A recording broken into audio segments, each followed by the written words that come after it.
asalaamaaleykum suñu mbokki internet yu Texcom TV Bamba ñu ngi leen di jaajëfal saa su nekk ci teewlu bi nga xam ne yéen a ñu koy teewlu ci seen chaîne bi tey nag dëppoo ak fukki fan ak juróom-benn ci weeru juillet ñu ñëwoon fii nii ci Nanor bu Joal Fadiouth ñëwoon teewee ci fi ndaje bu am solo mu nekk lancement parti écologique sénégalais bi nga xamante ne ni monsieur Aloyse Diouf moo ko organisé fii nii ci Joal léegi xanaa rek duñ def lu dul ànd ak yéen doxantu ba ci biir taataanal leen kàddu yi nga xam ne moo fa jëm. 45 navires qui viennent pêcher dans nos eaux partent avec les 10 000 tonnes qu'ils ont promis. Personne ici ne peut le contrôler. Donc ils vont venir, ils vont pêcher autant qu'ils voudront, ils vont partir, et puis nous, on n'aura que nos yeux pour pleurer. Quelle est la contrepartie financière pour nos pêcheurs traditionnels? Quand aujourd'hui je vois les amis avec lesquels j'ai grandi à Joal Fadiouth, qui ont mon âge, quand je les vois aujourd'hui, j'ai l'impression qu'ils sont plus vieux que moi. Parce qu'ils vivaient de la pêche, mais malheureusement, la pêche ne les nourrit plus. Donc ils sont obligés de trouver d'autres alternatives. Parfois ils ont 50 ans, 55 ans, 60 ans. Moi ces gens-là, je les vois mal prendre ces pirogues-là pour aller en Espagne. Parce que quand ils vont arriver en Espagne, on va leur dire que vous êtes très vieux, trop vieux pour pouvoir travailler dans nos usines. Donc il est temps que l'on fasse quelque chose. Les conséquences de ces accords est que de plus en plus de pêcheurs ont cessé leur activité, transformant leurs pirogues en bateaux clandestins pour aller en Espagne, comme je l'ai dit, en Italie et en France. Ces mêmes jeunes sont parqués comme du bétail dans les zones de transit et les centres de rétention occidentaux. C'est le fameux Barça ou Barsac, Barcelone ou la mort. Vous avez vu les images désolantes qu'on a vues récemment en Espagne, avec des jeunes qui malheureusement ont été parqués comme des animaux, alors que ces pauvres jeunes sont venus uniquement parce qu'ils veulent gagner la sueur de leur front. Mais ces jeunes-là, si on les avait laissés avec leur pirogue-là, mais ils n'allaient pas aller en Espagne. Ils allaient rester ici et travailler comme tout le monde. Même s'ils ont par exemple un 10 000 francs, un 15 000 francs, un 20 000 francs, ils préféreront rester là que d'aller à l'aventure et de se retrouver humiliés, parfois même morts dans des situations parfois atroces. C'est la raison pour laquelle nous avons pensé qu'il faut maintenant agir et c'est maintenant qu'il faut le faire. Parce que comme vous le savez, en politique, celui qui ne bouge pas n'existe pas. L'opposition de salon qui consiste à rester devant la télé, à dire que ça ne marche pas avec sa télécommande, ne sert à rien. Je pense que la solution, c'est de se dire allons-y, allons nous battre pour que cette situation change. Partout à travers la planète, les pays protègent leurs ressources en mettant en place des mesures protectionnistes pour préserver leur environnement. Aujourd'hui, si vous allez en Espagne, non, si vous allez en Chine par exemple, vous ne pouvez pas aller chercher du bois là-bas. Et pourtant, ici en Casamance, les gens viennent prendre notre bois pour aller transformer ce bois-là en table, en chaise ou je ne sais quoi, et revenir nous le vendre beaucoup plus cher. Regardez si vous allez aujourd'hui à Khelkom, si vous allez à Toumbé, si vous allez dans les champs, il n'y a plus actuellement d'arbres là-bas. Et ça, c'est désolant. Et donc, je pense qu'il est temps de freiner ce dispositif. Il est temps de freiner cette frénésie qui est en train de tuer notre population à petit peu. L'avancée de la mer nous menant sur 700 km de côte, sur 700 km de côte. Aujourd'hui, vous voyez ce qui se passe actuellement à Saint-Louis. À Saint-Louis, les maisons qui sont proches de la mer sont en train de tomber. À Saly, vous allez là-bas, vous avez la même chose. Ici à Joal, pour ceux qui connaissent bien Joal, il y avait un hôtel qui s'appelle ici l'hôtel de la plage. Mais l'hôtel de la plage est littéralement tombé à cause de l'avancée de la mer. Est-ce que l'État a fait quelque chose? Non. Et pourtant, les scientifiques disent que ce qui est arrivé dans nos côtes, c'est lié au réchauffement climatique. Donc, eux, ils ont des fontes de glace. Ces fontes de glace, quand elles tarissent, créent en fait un phénomène qui fait que la mer arrive, et quand la mer arrive, fait tomber nos villas. Et donc, ce phénomène-là, il faut que nous allions au niveau de l'Union européenne pour leur dire, nous ne voulons plus ça. Ou alors, si vous continuez à faire ce que vous êtes en train de faire, il faudra aujourd'hui indemniser nos pauvres pêcheurs, nos pauvres femmes, nos valeureuses femmes qui sont là en train de se battre tous les jours pour faire bouillir les marmites. La mangrove, qui sert de refuge aux poissons juvéniles, est en train de disparaître petit à petit, plongeant des localités entières dans une détresse écologique. Les déplacés climatiques. Aujourd'hui, quand vous allez dans l'intérieur du Sénégal, vous voyez que il y a des gens qui n'ont même plus de quoi manger, parce qu'ils n'ont plus d'arbres à côté d'eux. Ils n'ont plus accès à la terre, parce que les terres ont été vendues. Donc rien ne peut plus pousser chez eux. Et donc, ils sont là, et sont obligés de venir à Dakar pour pouvoir subvenir à leurs besoins et pouvoir manger à leur faim. C'est ça la réalité. Et pourtant, l'État est là et ne fait rien. Nos terres ont été prises d'assaut par les industriels étrangers pour cultiver les tomates directement envoyées dans les usines italiennes. Doit-on encore rappeler le cas de Ndinler? Aujourd'hui, vous voyez des Italiens qui arrivent au Sénégal, qui achètent des terres, et qu'est-ce qu'ils vont avec ces terres?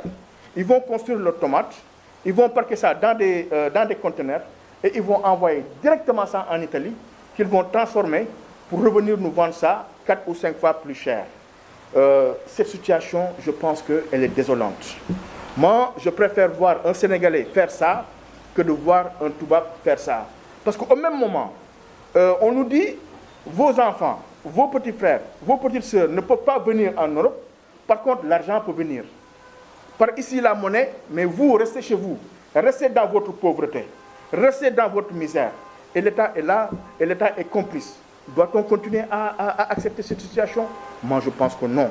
Et le fait de créer le Parti écologiste sénégalais montre clairement que des jeunes ont décidé de se lancer à l'assaut de cette problématique, à l'assaut des problématiques climatiques, à l'assaut de ce phénomène qui est en train de gangréner notre cher Sénégal. La découverte du pétrole et du gaz est une bonne nouvelle pour le Sénégal, mais demeure une source d'inquiétude pour nos populations qui voient leur écosystème totalement perturbé. Est-ce que je dois rappeler que pétrole et poissons ne font pas bon ménage? Aujourd'hui, ici, derrière Sangomar, c'est pas loin d'ici. Differ, c'est pas loin d'ici. Differ, on a découvert là-bas du pétrole. Mais tout le monde sait que le jour où le pétrole va commencer à arriver, les poissons vont partir. Parce que poissons et pétrole ne peuvent pas rester ensemble. Ça veut dire que la situation dans laquelle nous sommes aujourd'hui, elle risque d'être beaucoup plus grave. Et si nous ne nous mobilisons pas, si nous n'allons pas défendre notre cause, on va se retrouver ici à ne plus manger de poissons, à ne plus tout simplement avoir de quoi subvenir à nos besoins. Differ, c'est 4500 mètres carrés de découverte. C'est énorme. C'est énorme, énorme. Donc aujourd'hui, à 15 km d'ici, on a 4500 mètres carrés de surface qui sont utilisés par une société qui s'appelle Trade Oil Atlantic Limited. Et le Sénégal, devinez combien il a là-dessus? 10%. Eux, ils ont pris 90% et nous avons pris 10%. Moi, je trouve que ce n'est pas normal. Parce que je ne peux pas comprendre que tu viennes dans ma maison, que tu trouves des bijoux dans ma maison et que tu viennes me dire, je vais creuser, mais moi, je vais prendre les 90% et toi, tu vas prendre les 10%. Je trouve que ce n'est pas normal. Donc, il est temps que nous bougions. Sangomar Offshore, je l'ai dit tout à l'heure, là, c'est presque le double. C'est 7653 km². Sangomar, je l'ai dit encore une fois, c'est à côté.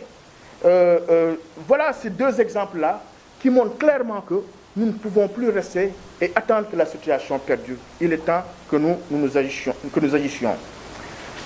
Ces deux gisements, dont la production est prévue en 2023, vont fondamentalement perturber l'écosystème et faire fuir nos maigres ressources de poissons. A-t-on fait une étude d'impact environnemental pour savoir quelles conséquences pour les populations de la zone impactée? Normalement, quand vous arrivez dans une zone et que vous décidez de puiser du pétrole, que vous décidez de dire qu'ici il y a du pétrole, mais vous devez vous concerter avec les populations parce que vous savez que vous allez perturber leur fonctionnement, vous allez perturber leur écosystème, vous allez perturber leur façon de vivre. Mais 2023, c'est presque dans 6 mois. Hein? Donc ça veut dire que dans 6 mois, Ces entreprises-là vont arriver à Differ. Aujourd'hui, tout le monde sait que presque tout le monde fuit Joal pour aller à Differ pour aller trouver du poisson. taxaw ak ki nga xamante ne ni moo nekk monsieur Aloyse ñu naan ko Jules Diouf ñu taxaw ak moom mi nga xam ne moo def lu rëy fii ci Joal Fadiouth def le lancement du parti écologique sénégalais fii ci Joal léegi xanaa duñ def rek lu du jël kàddu yi jox ko moom mu présenté asalaamaaleykum monsieur Diouf ñoo ngi lay ziar. waaw maaleykum salaam ni ñu ko waxee noonu la maa ngi tudd Aloyse Jules Diouf juddoo Joal màggee Joal yaroo Joal def sama ndaw yëpp fii ci Joal Fadiouth tey nag teewaay bi ñu am tey nii teewaayu jàmm la ndaxte dañuy ngénte li nga xamante ne moom mooy sunu parti ñu koy woowee parti écologique sénégalais. alors lu tax ñu defee ko Joal comme ni ko ñëpp xamee dëkku Senghor la ku ne Senghor xam li mu liggéey Sénégal xam li mu liggéeyal aussi waa Joal alors donc ñu jàpp ne bu ñu bëggee dem bay lancer parti ñu ñëw lancer ko fii au niveau de la commune de Joal Fadiouth ndaxte ñi nga xamante ne ñoom ñoo tax ñu dugg ci langue politique di ci xeex ay waa Joal lañ gis nañ li nga xamante ne moom la ñuy daj ci tefes gi gis nañ aussi ñi nga xamante ne mooy sunu yaay booy yi nga xamante ne ñoo nekk ci tefes bi aussi li ñuy daj ñu jàpp ne Joal li mu soxla tey et Sénégal sax li mu soxla de manière générale même je dirais même Afrique li mu soxla de manière générale mooy un parti écologique fort tey fépp foo dem à travers la planète di nga dégg ñu naan écologie moom mooy l'avenir de la nation tey amatul benn gouvernement boo xamante ne am na te mbirum écologie mënuñ ko ci wax ma jàpp nag mouvement bi bu waree démarrer fii la war a mun démarrer parce que tous les problématiques yi nga xamante ne moom am nañ ko au niveau de l'écologie sont réunis ici au niveau de la commune de Joal Fadiouth boo xoolee l'avancée de la mer mu nekk un vrai problème nga xool tey actuellement nii ndaw yi nga xamante ne ñoom ñooy jël gaal yi di dem Espagne boo xoolee ñi ci ëpp fii la ñuy déparé boo xoolee aussi sunu tool yi nga xamante ne moom la suñu maam yi jagleel bàyyi ñu ko fi daanaka tey boo xoolee amatul benn parcelle boo xamante ne amati na ma jàpp rek ne bu dee dañoo bëgg a lancer parti écologique moom la war a nekk parce que écologie ku ko xam ne mbirum géej la mbirum tool la mbirum koom-koom la ma jàpp ne rek ne ñi nga xamante ne moom la ñuy vise ñu bëgg ñu fekk suñu ci parti mooy ñi nga xamante ne dañoo gëm seen bopp sénégalais yi nga xamante ne ñoom dañu jàpp ne ñoom waruñu jël yëpp teg ko ci état dañoo war a mën a demal seen bopp ndaxte lu fi suñu maam bàyyi la ñu ci doon dund ñoom ñun après ñu ciy dund te suñu doom yi war cee dund suba. en tant que jeune parti ndaxam jàpp nga ne yow mi mën nga taxawu ba problème yi nga xam ne ñoo nekk fii ci biir dëkk bi Joal Fadiouth loolu du metti ci yow. waaw xam nga dañu ne l'homme propose Dieu dispose ñun dañoo mën a sabablu rek li ci des yàlla moo koy mottali mais man dama jàpp ne tey actuellement nii li nga xamante ne moom mooy problématique yi nga xamante ne moom la ñu am au niveau de Joal au départ et du Sénégal de manière particulière man jàpp naa ne ñun actuellement nii am na ci bëri yoo xam ne mën nañ ko saafara mënuñu saafara na yëpp nag nañu waxante dëgg mais tey gëm naa ne tey ak xam-xam bi nga xamante ne yàlla jagleel nañu ko jaar-jaar bi nga xamante ne aussi am nañ ko gis naa ne tey actuellement nii am na problème yu bëri yoo xamante ne war nañ koo mën a saafara ñun ndaxte ñi nekk fii sos ay parti ay nit njaay lañ yàlla may leen xam-xam ñuy doxal man dama gëm ne aussi ñun yàlla aussi may nañu xam-xam te war nañoo mën a doxal. nga xam Jules moom dafa am ñi ko ngemb ci ginnaaw wala moom moo jël initiative bu boppam.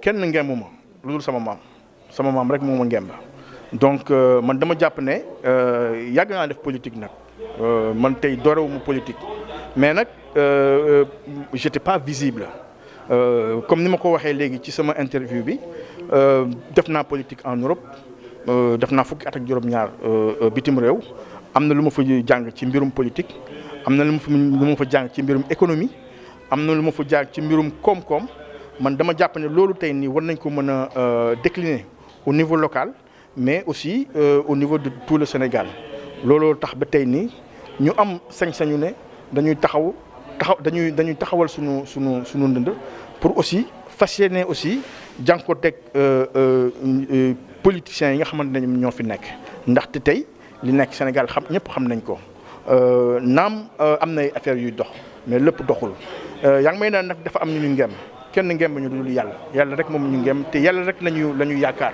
ci lii nga xamante ne moom la ñuy def ñu ciy ñaan vraiment yàlla aussi mu jàppale ñu pour que li nga xamante ne moom la ñuy mbëbët ñu mun cee am réussite mun ci am satisfaction ba képp koo xamante ne rejoindre nga suñu parti bi nga gis ci sa bopp. maanaam ndaxam pare nga wala ndax jël nga ay solution ci biir Joal Fadiouth ci lu dul lu ñu dem ci géej gi jël jën yi lakk ko ci tooj yi activité boobu rek jaay ndax am nga yeneen activité yoo xamante ne nii pare nga pour tëddal ko fii ci biir commune bu Joal Fadiouth.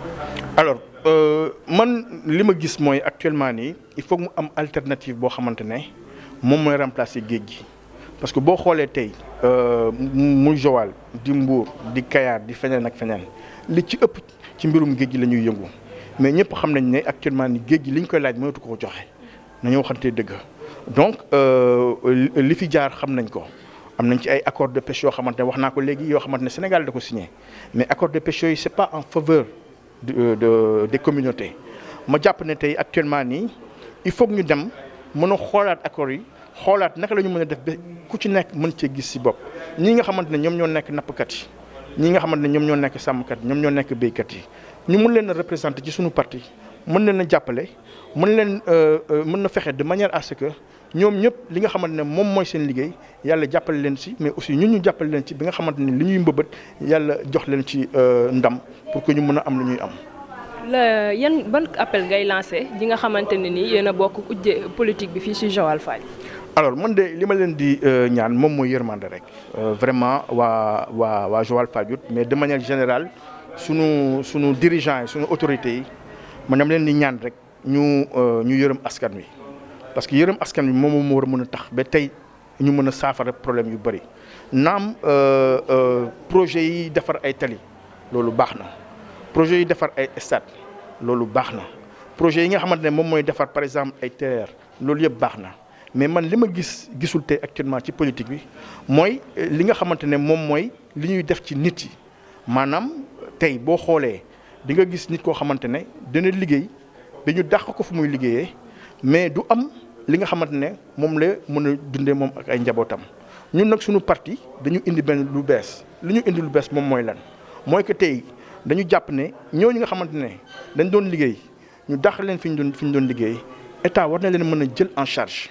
pour que pendant 3 mois wala 4 mois wala 6 mois ñu mun leen indemniser loolu avantage bi muy am te kiy wax en fait je parle en tant que expert en commerce international man dama jàpp ne loolu day libéraliser économie bi parce que tey actuellement nii nit dina nekk ci société bëgg a créer société mais mu ngi naan man kat bu ma génnee fii naka lay def du ma amati lu ma dundalee sama njaboot ma jàpp nag ne loolu.